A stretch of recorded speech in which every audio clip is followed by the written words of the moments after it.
સૌથી most IMP concept base theory છે, એટલે બરાબર ધ્યાન આપજો. ઓકે, ચલો. સુવાહકોમાં વિદ્યુત પ્રવાહ. સુવાહક એટલે શું એ આપણે વાત કરી ગયા આગળ, કે સુવાહક એટલે કે જેની બાહ્યતમ કક્ષામાં 1, 2 કે 3 ઇલેક્ટ્રોન હોય. ખ્યાલ આવ્યો વિદ્યાર્થી મિત્રો? સુવાહકોમાં શું હોય કે બાહ્યતમ કક્ષામાં જે ઇલેક્ટ્રોન હોય ને એ ઇલેક્ટ્રોન મુક્ત ઇલેક્ટ્રોન હોય.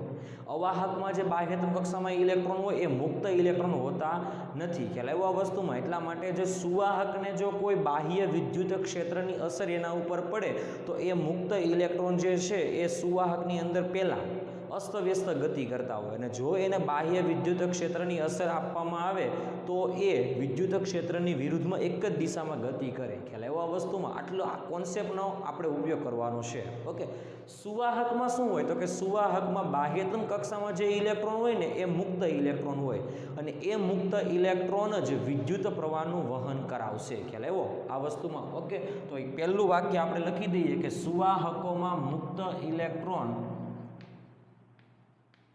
સુવાહકોમાં મુક્ત ઇલેક્ટ્રોન દ્વારા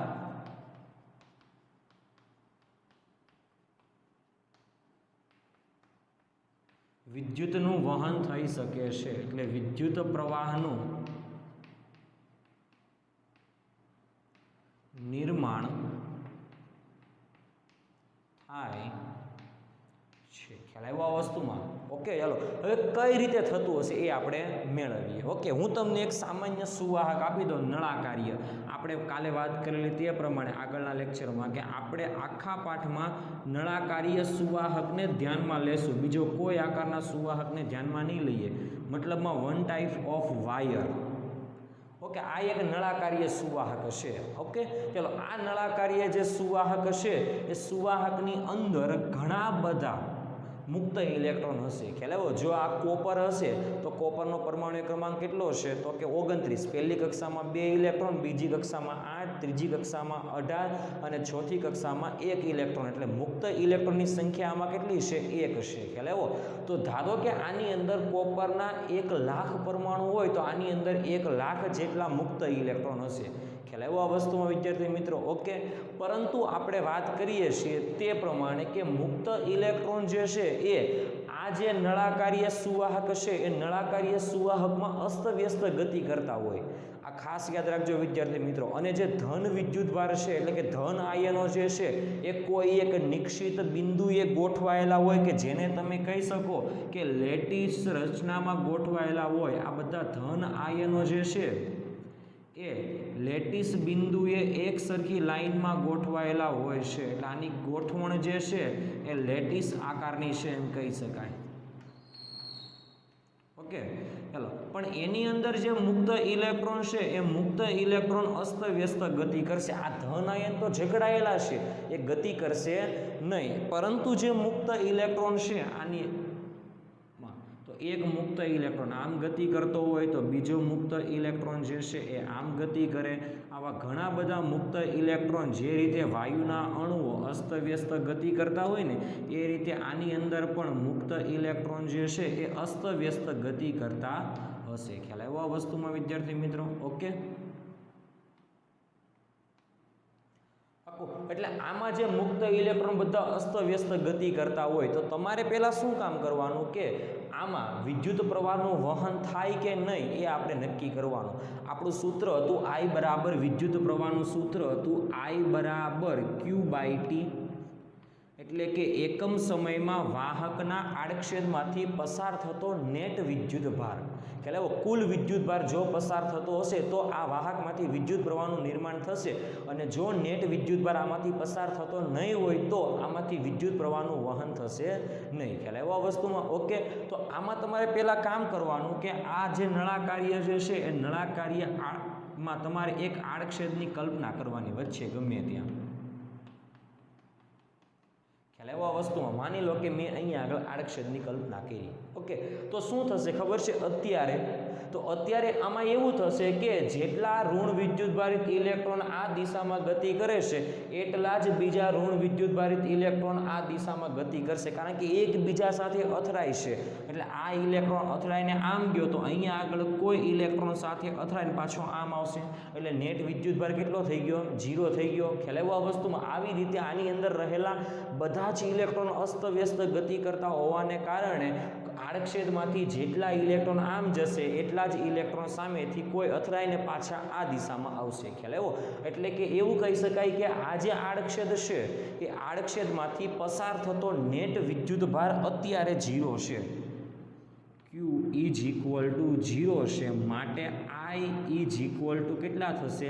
0. માટે કહી શકાશે કે અત્યારે આનામાં વિદ્યુત પ્રવાહનું વહન થતું નથી. ખ્યાલ આવ્યો આ વસ્તુમાં વિદ્યાર્થી મિત્રો? ઓકે, તો આ કોના જેવી ઘટનાથી? તમારી પાસે એક તાંબાનો તાર છે, ખ્યાલ આવ્યો? અને આ તાંબાનો તાર જો તમારા હાથમાં રાખેલો હશે તો એ તાંબાના તારમાંથી વિદ્યુત પ્રવાહનું વહન થશે નહીં, કારણ કે એના અંદર મુક્ત ઇલેક્ટ્રોન ગતિ તો કરે છે, પરંતુ આ આડછેદમાંથી જેટલા ઇલેક્ટ્રોન આમ જાય છે એટલા જ ઇલેક્ટ્રોન કોઈ રીતે અથડામણ કરીને પાછા આમ આવે છે. એટલે નેટ વિદ્યુતભાર આનામાં આડછેદમાંથી પસાર થતો કેટલો છે? 0 છે. માટે પ્રવાહ કેટલો મળે છે?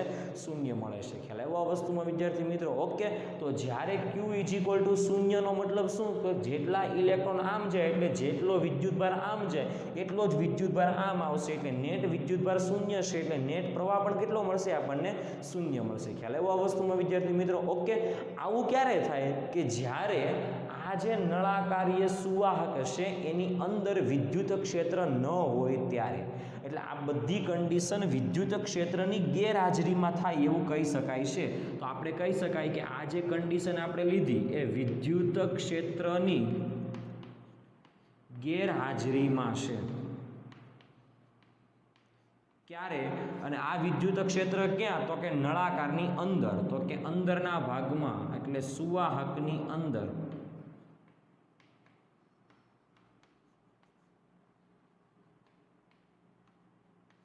આ વસ્તુનો ખ્યાલ આવ્યો વિદ્યાર્થી મિત્રો? ઓકે, તો કે સુવાહકની અંદર વિદ્યુત ક્ષેત્રની ગેરહાજરી હોય ત્યારે કહી શકાય કે નેટ વિદ્યુત પ્રવાહ કેટલો છે?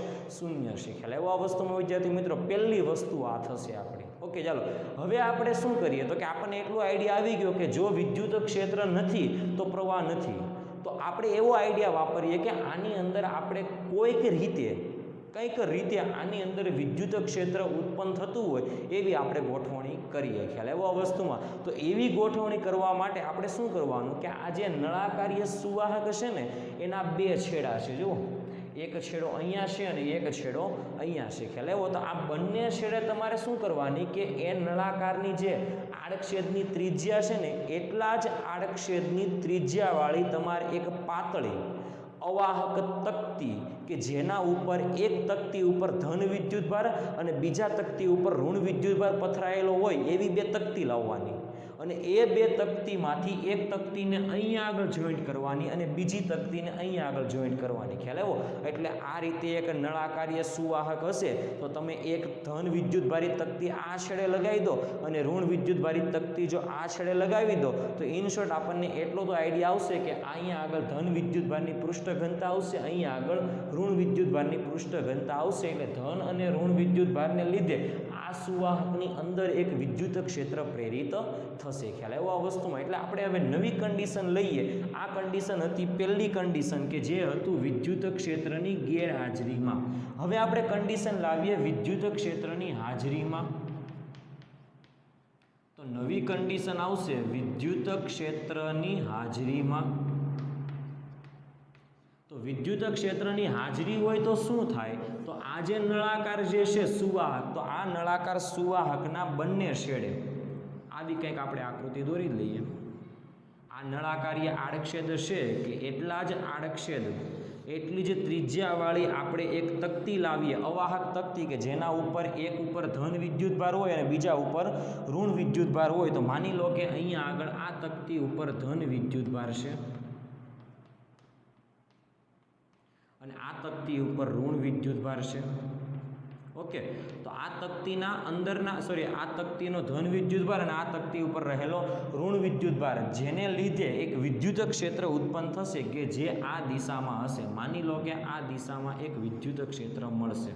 ખ્યાલ આવ્યો આ વસ્તુમાં વિદ્યાર્થી મિત્રો? ઓકે, તો આમાં જે મુક્ત ઇલેક્ટ્રોન હતા એ બધા અસ્તવ્યસ્ત ગતિ કરતા હતા, પરંતુ આમાં જ્યારે તમે બંને છેડે ધન અને ઋણ વિદ્યુતભારી તકતી લગાવો ત્યારે બધા જ ઇલેક્ટ્રોન અસ્તવ્યસ્ત ગતિ કરવાને બદલે ઇલેક્ટ્રોનનો ગુણધર્મ છે કે વિદ્યુત ક્ષેત્રની વિરુદ્ધ દિશામાં ગતિ કરે. તો અહીંયા આગળ શું થશે ખબર છે? એ જે ઇલેક્ટ્રોન બધા અસ્તવ્યસ્ત ગતિ કરતા હતા ને, એ બધા ઇલેક્ટ્રોન એક જ દિશામાં અને એ પણ વિદ્યુત ક્ષેત્રની દિશામાં ગતિ કરશે. એટલે હવે આકૃતિ આપણી આ થશે. ધન વિદ્યુતભાર તો ત્યાં ને ત્યાં જ રહેશે, એ કંઈ ગતિ કરશે નહીં. ખ્યાલ આવ્યો? એટલે હવે શું થશે કે અહીંયા આગળ બધા ઇલેક્ટ્રોન અસ્તવ્યસ્ત ગતિ કરતા હતા ને, એ બધા ઇલેક્ટ્રોન એક જ દિશામાં ગતિ કરશે. ખ્યાલ આવ્યો આ વસ્તુમાં? જેટલા ઇલેક્ટ્રોન આની અંદર હોય એ બધા જ ઇલેક્ટ્રોન જે છે એ બધા જ ઇલેક્ટ્રોન વિદ્યુત ક્ષેત્ર જે છે એની વિરુદ્ધમાં ગતિ કરશે. આ રીતે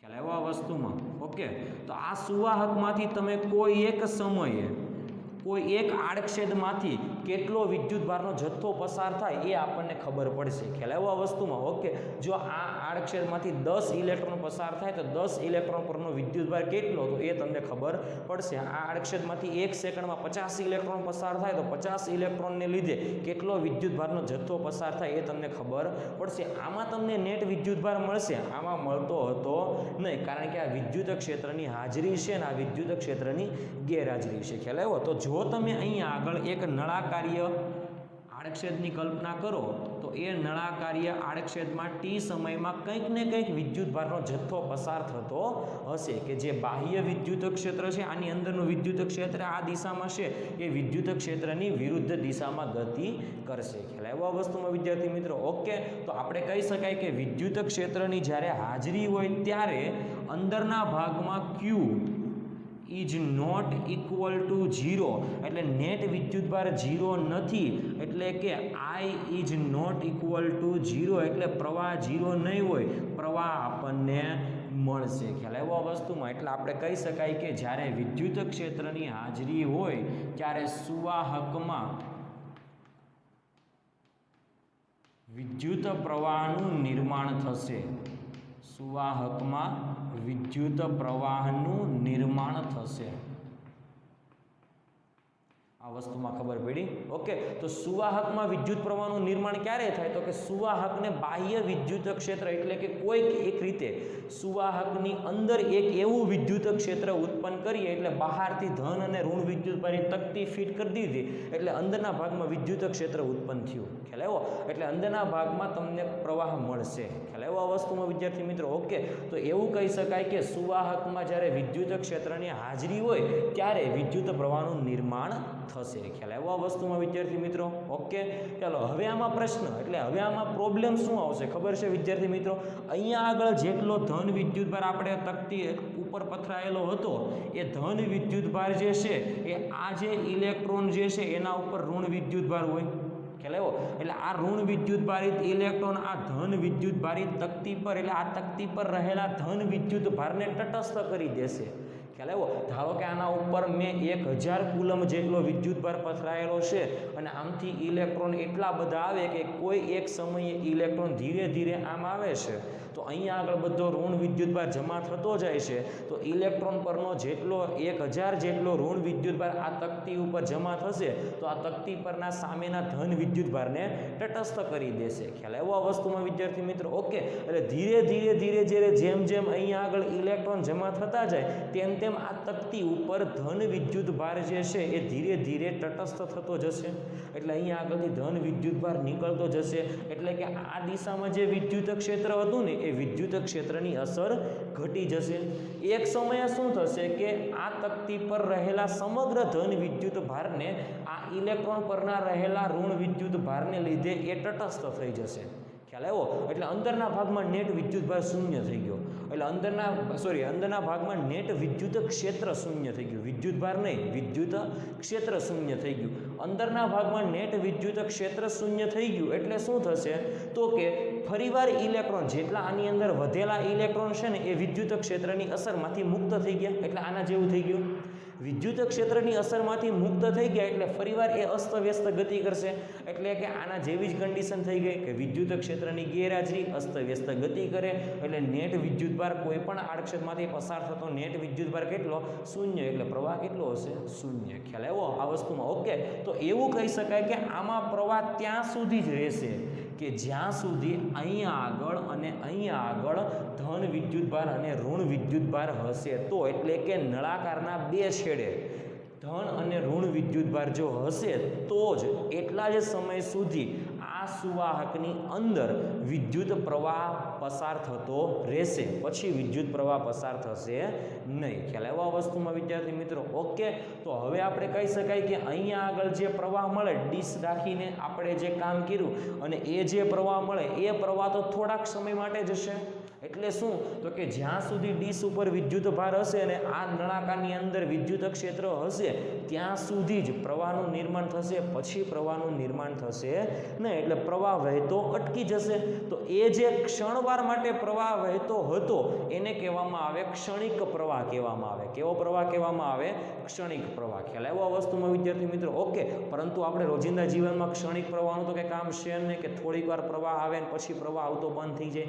એવા કોઈ સાધનો કે એવા કોઈ ઇન્સ્ટ્રુમેન્ટની આપણે જરૂર નથી. ખ્યાલ આવ્યો? એટલા માટે આપણે થોડીક એવી કલ્પના કરવાની કે જો તમને આ નળાકારના બંને છેડે એક અવિરતપણે એટલે વારંવાર ધન અને ઋણ વિદ્યુતભાર મેળા કરતો હોય એવી જો આપણે રચના કરીએ તો આપણું કામ થઈ જાય. ખ્યાલ આવ્યો આ વસ્તુમાં? આપણો પ્રશ્ન ક્યાં અટકી આવેલો કે આ સુવાહક તકતી જે છે, અહીંયા આગળ જે સુવાહકના છેડે લગાવેલી તકતી જે હતી કે જે ધન વિદ્યુતભારી તકતી હતી એ ધન વિદ્યુતભારને આ જે ઇલેક્ટ્રોન છે એ તટસ્થ કરી દે છે. ઓકે, પરંતુ આપણે એક એવી રચના ગોઠવીએ કે જેવો તટસ્થ કર્યો એવો બીજો ધન વિદ્યુતભાર અહીંયા આગળ આવી જવો જોઈએ. ખ્યાલ આવ્યો આ વસ્તુમાં? એ જે તટસ્થ કર્યો એવો તરત જ અહીંયા આગળ આવી જવો જોઈએ. તો એવી રચના આપણે કરવી પડશે. ખ્યાલ આવ્યો આ વસ્તુમાં વિદ્યાર્થી મિત્રો? ઓકે, તો એટલા માટે આપણે આ બંને છેડે તકતી કાઢીને આપણે આ બંને છેડાને બેટરી સાથે કનેક્ટ કરવામાં આવે છે. ખ્યાલ આવ્યો આ વસ્તુમાં વિદ્યાર્થી મિત્રો? ખબર છે અહીંયા આગળ સુવાહક તાર વડે અને અહીંયા આગળ સુવાહક તાર વડે બેટરી જોડી દેવાની આ રીતે. એટલે આ બેટરીનો માઇનસ અને બેટરીનો પ્લસ, એટલે એવું કહી શકાય કે અહીંયા આગળ ધન વિદ્યુતભાર જમા થશે અને અહીંયા આગળ ઋણ વિદ્યુતભાર જમા થશે. ખ્યાલ એવા વસ્તુમાં વિદ્યાર્થી મિત્રો? ઓકે, એટલે શું થશે કે અહીંયા આગળ ધન જે છેડો છે તો ધન વિદ્યુતભાર અહીંયા જમા થાય, ઋણ જે છેડો છે તો ઋણ વિદ્યુતભાર અહીંયા જમા થાય. એટલે કે આ બંને પ્લેટ એટલે કે આ બંને જે ધાતુના નળાકાર હતો એ નળાકારના બંને છેડે સતત વિદ્યુતભાર મેળા કરશે. ખ્યાલ આવ્યો આ વસ્તુમાં? એટલા માટે અંદરના વિસ્તારમાં સતત વિદ્યુત ક્ષેત્ર હશે જ. ખ્યાલ આવ્યો આ વસ્તુમાં? ઓકે, તો ઇન શોર્ટ આપણે કહી શકાય કે વિદ્યુત ક્ષેત્ર અંદરના વિસ્તારમાં હશે તો ઇલેક્ટ્રોન બધા આ રીતે ગતિ કરતા હશે. એટલે અંદરના ભાગમાં વિદ્યુત ભાર એટલે કે ઇલેક્ટ્રોન જે છે આ દિશામાં ગતિ કરશે એટલે વિદ્યુત પ્રવાહનું નિર્માણ થયા જ કરતું હશે. તો આ રીતે આપણે જે પ્રવાહ મળે એ સતત પ્રવાહ મેળવી શકાય. ખ્યાલ આવ્યો આ વસ્તુમાં વિદ્યાર્થી મિત્રો? ઓકે, તો આ રીતે આપણે સુવાહકોમાં વિદ્યુત પ્રવાહનું નિર્માણ કરાવી શકીએ છીએ. ખ્યાલ આવ્યો આ વસ્તુમાં? ઓકે, તો અહીંયા આગળ આપણે 20 વોલ્ટની બેટરી જોડી. ઓકે, એટલે બેટરીનું સ્થિતિમાન કેટલું છે? V. તો અહીંયા આગળ જેટલી નળાકારની લંબાઈ હોય એ નળાકારની લંબાઈ તો અંદરના વિસ્તારમાં વિદ્યુત ક્ષેત્ર ઉત્પન્ન થાય E=V/D જેટલું. ખ્યાલ આવ્યો? V એટલે કે બેટરીના એટલે કે આ નળાકારના બે છેડે આપેલો સ્થિતિમાન એટલે કે બેટરીનું સ્થિતિમાન V અને /D. ખ્યાલ આવ્યો આ વસ્તુમાં? આવું તમે કરશો એટલે તરત તમને પ્રવાહ સતત મળ્યા કરશે. ખ્યાલ આવ્યો આ વસ્તુમાં વિદ્યાર્થી મિત્રો? ઓકે, આ જે બેટરી છે આને બેટરી પણ કહેવાય અથવા આને કોષ પણ કહેવાય. આના બે નામ છે. અહીંયા તમે બેટરી પણ જોડી શકો અથવા કોષ પણ કહેવાય.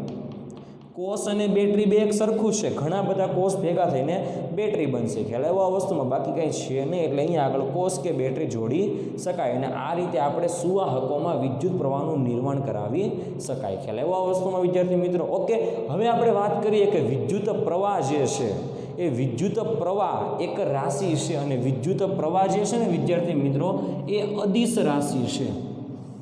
ખાસ યાદ રાખવાનું છે, વિદ્યુત પ્રવાહ એ અદિશ રાશિ છે. આ યાદ રાખવાનું છે, ખ્યાલ આવ્યો આ વસ્તુમાં. ઓકે, હવે ધ્યાન આપજો અહીંયા આગળ કે વિદ્યુત પ્રવાહનું નિર્માણ થયું અને એ વિદ્યુત પ્રવાહ જે છે એ ઇલેક્ટ્રોન આમ ગતિ કરે છે.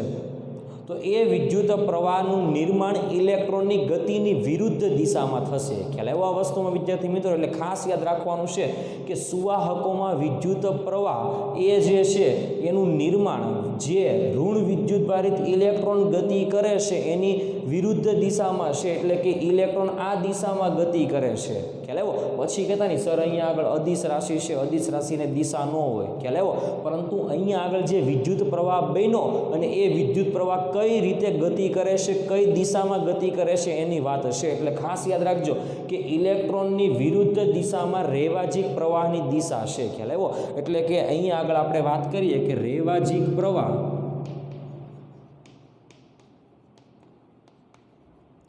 જે છે એ ઇલેક્ટ્રોનની ગતિની વિરુદ્ધ દિશામાં છે. ઇલેક્ટ્રોનની ગતિની વિરુદ્ધમાં છે. ખ્યાલ આવ્યો? ઇલેક્ટ્રોન આમ ગતિ કરે છે એટલે ઇલેક્ટ્રોનની કઈ દિશામાં છે? વિરુદ્ધ દિશામાં છે. ખ્યાલ આવ્યો આ વસ્તુમાં? ઓકે, એટલા માટે જો આપણે પ્રવાહ દર્શાવવો હોય સર્કિટમાં, પ્રવાહ દર્શાવવાનું કહું છું. ઓકે, તો પ્રવાહ દર્શાવવો હોય તો આપણે પ્રવાહ આ રીતે દર્શાવી શકાય. ખ્યાલ આવ્યો? આ સુવાહકમાંથી પ્રવાહ નીકળે છે આ રીતે. ખ્યાલ આવ્યો આ વસ્તુમાં વિદ્યાર્થી મિત્રો? ઓકે, તો સુવાહકમાંથી આ રીતે પ્રવાહનું નિર્માણ થાય છે. ખ્યાલ આવ્યો આ વસ્તુમાં? ઓકે, તો એ પ્રવાહને કહેવામાં આવે રેવાજીક પ્રવાહ અને રેવાજીક પ્રવાહની દિશા ઇલેક્ટ્રોનની ગતિની વિરુદ્ધ દિશામાં છે. ઇલેક્ટ્રોનની ગતિની દિશા બોલો અથવા ધન વિદ્યુતભારની ગતિની દિશા બોલો. ધ્યાન આપજો, ઇલેક્ટ્રોન વિદ્યુત ક્ષેત્રની વિરુદ્ધમાં ગતિ કરે તો ધન વિદ્યુતભાર હોય એ વિદ્યુત ક્ષેત્રની દિશામાં ગતિ કરશે. એટલે કે ધન વિદ્યુતભાર જે છે આ દિશામાં ગતિ કરશે. ખ્યાલ આવ્યો? પ્રવાહ પણ આ દિશામાં, ધન વિદ્યુતભાર પણ આ દિશામાં. એટલે રેવાજીક પ્રવાહને બે રીતે લખી શકાય, ઇલેક્ટ્રોનની ગતિની વિરુદ્ધ દિશા અથવા આપણે કહી શકાય કે ધન વિદ્યુતભારની ગતિની દિશામાં. ખ્યાલ આવ્યો આ વસ્તુમાં વિદ્યાર્થી મિત્રો? ઓકે, તો આ તો આપણો રેવાજીક પ્રવાહ. ખાસ યાદ રાખવાનું છે કે સુવાહકોમાં વિદ્યુત પ્રવાહ કઈ રીતે ઉત્પન્ન થાય છે અને વિદ્યુત પ્રવાહમાં જે રેવાજીક પ્રવાહ આવ્યો એ રેવાજીક પ્રવાહની દિશા કઈ હોય છે તે આપણે ખાસ યાદ રાખવાનું છે. ખ્યાલ આવ્યો આ વસ્તુમાં વિદ્યાર્થી મિત્રો? ઓકે, તો આ તો આપણી થિયરી સુવાહકોમાં વિદ્યુત પ્રવાહ કઈ રીતે નિર્માણ થાય તે. એમાં પણ બે પ્રશ્ન પૂછી શકાય કે વિદ્યુત ક્ષેત્રની ગેરહાજરીમાં શા માટે વિદ્યુત પ્રવાહ નથી? આ પહેલો પ્રશ્ન પૂછી શકાય.